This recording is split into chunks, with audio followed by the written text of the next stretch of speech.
దిలీప్ ఆచార్య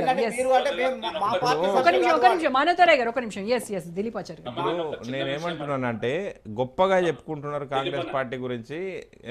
ఒక్క నిమిషం ఆగనా మేము వాళ్ళు గొప్పగా చెప్పుకుంటున్నారు కదా, మేము కాంగ్రెస్ పార్టీ ఇచ్చింది, బీసీలకి ఇచ్చింది, ఎస్సీలకు రిజర్వేషన్లు కల్పించిందని. నిన్నటి దాకా 370 ఆర్టికల్ రద్దు చేసేంత వరకు 2019 వరకు జమ్మూ కాశ్మీర్లో ఎస్సీ రిజర్వేషన్లు లేవండి. అక్కడ ఎవరు ఎస్సీలు లేరా? మీరు చేసిన రాచపుండ్లు ఈ దేశం మీద ఈ దేశంలో రాచపుండ్లు రగిల్చి పెట్టిన పార్టీ కాంగ్రెస్ పార్టీ. ఇంకా ఆయనకు అంత తెలిస్తే నేనేం చేస్తా చెప్పండి? వారు అంత అజ్ఞానంలో ఉంటే నేనేం చేస్తా చెప్పండి? అంటే ఒక జమ్మూ కాశ్మీర్ రాష్ట్రంలో ఎస్సీలే లేరనే కాడికి వచ్చింది, అందుకని రిజర్వేషన్లు కల్పించలేదా అంటారు. ఎంత ఆశ్చర్యం ఉంది చూడు. పార్లమెంటు సాక్షిగా చర్చ జరిగినప్పుడు మీరు తప్పు ఒప్పుకోండి, ఎస్సీలకు రిజర్వేషన్లు ఇవ్వలేదు. 60-70 సంవత్సరాల స్వాతంత్ర భారతదేశంలో, భారతదేశ చరిత్ర లోపల జమ్మూ కాశ్మీర్ అనే రాష్ట్రానికి రిజర్వేషన్లు అందకుండా, ఆ ఫలాలు అందకుండా వాళ్ళ గొంతు కోసింది మీరే కదా. ఆ పాపం మీకు గిట్టుకోలేదా? నేనేమంటున్నానంటే మీరు అందరికి కల్పించిన మేము అది కల్పించిన రన్నింగ్ కామెంటరీ వద్దే. నేను స్టూడియోలో ఉన్నా, నేను మాట్లాడితే నువ్వు మాట్లాడతావా? ఒక్క నిమిషం అండి. నేను కాదు, మీరు మ్యూట్ లో ఉంటే బెస్ట్. రాయ్, మీరు మ్యూట్ లో ఉండండి. ఇంతకుముందు మ్యూట్ లో ఉన్నారు చూడండి, అట్లా మ్యూట్ లో ఉండండి. ఇప్పుడు నేను స్టూడియోలో ఉన్నా, నేను మాట్లాడితే నువ్వు ఒక్క మాట కూడా మాట్లాడలేవు. ఎందుకే నన్ను ఇబ్బంది పెడతావు? నేను రోజా గారు నేనేమంటున్నానంటే, వారు అన్ని మేమే గెలిచినాము, ఆ రెబల్ ఎమ్మెల్యేలు సర్పంచ్లు కూడా మా వాళ్ళే అని చెప్తున్నారు కదా. మీరు అమాయకంగా వాళ్ళు ఎట్లా మీ వాళ్ళు అవుతారని అంటే, వాళ్ళు ఎమ్మెల్యేలనే కలుపుకునే స్థాయిలో ఉన్నప్పుడు ఈ సర్పంచ్లు ఎంత, రెబల్ సర్పంచ్లు ఎంత, ఎవరినైనా కలిపేసుకుంటారు వాళ్ళు. కనుక ఇంకొకటి, వాళ్ళు ఎవరినైనా కలిపేసుకుంటారు, మా వాళ్ళు గారు అని చెప్తారు. అచ్చా, ఒప్పుకోరు. స్పీకర్ ఒప్పుకోడు, ముఖ్యమంత్రి గారు ఒప్పుకోరు. ఇక్కడ చివరికి ఆ 8 మంది 10 మంది ఒప్పుకోరు, వాళ్ళు ఒప్పుకోరు. ఇక్కడ కూర్చున్న మానవతరాయ్ గారు కూడా ఒప్పుకోరు. వాళ్ళు మా ఎమ్మెల్యేలు గారు, వాళ్ళు బీఆర్ఎస్ ఎమ్మెల్యేలు అని చెప్తారు ధైర్యంగా. ఎవరికి అందరికి తెలుసు, ఇదేం రాకెట్ సైన్స్ కాదు, దాంట్లో పెద్దగా రీసెర్చ్ చేయాల్సిన అవసరం లేదు. ఇంత దిగజారుడు రాజకీయాలు చేస్తున్న పార్టీ కాంగ్రెస్ పార్టీ, కాంగ్రెస్ ప్రభుత్వము. దాన్ని స్పీకర్ గారిని అడ్డం పెట్టుకొని మళ్ళీ ప్రజాస్వామ్య స్ఫూర్తి, రాజ్యాంగము, దేశవ్యాప్తంగా రాజ్యాంగం అమలైతే లేదని చెప్పి ఒక రెడ్ బుక్ పట్టుకొని రాహుల్ గాంధీ గారు దేశవ్యాప్తంగా తిరుగుతాడు.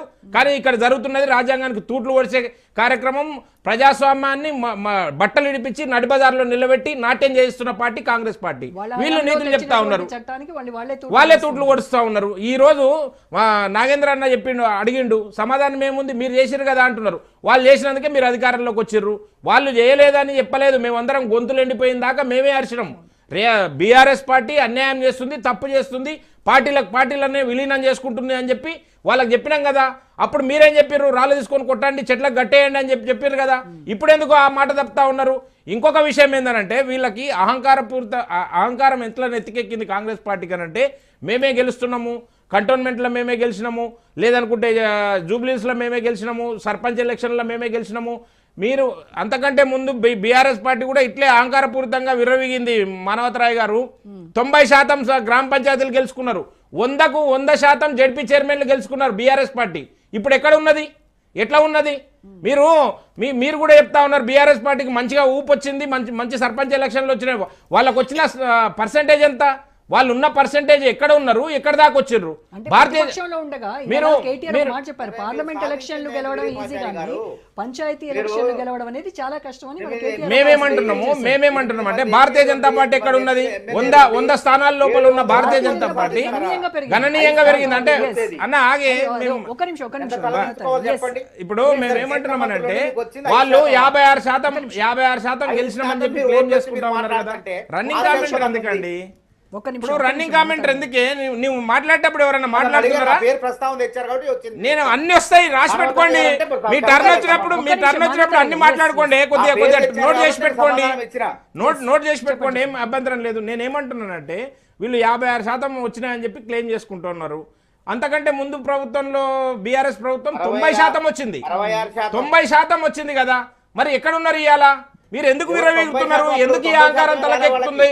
మీరు ఎప్పుడు ఏదో రాజకీయాలు అనేటివి ఫ్లూయిడ్ సిచ్యువేషన్లో ఉంటాయండి. మీరు రాజకీయాలను శాసించలేరు, మీరు రాజకీయాలను అట్లనే స్టాగ్నేట్ చేసి పెట్టలేరు.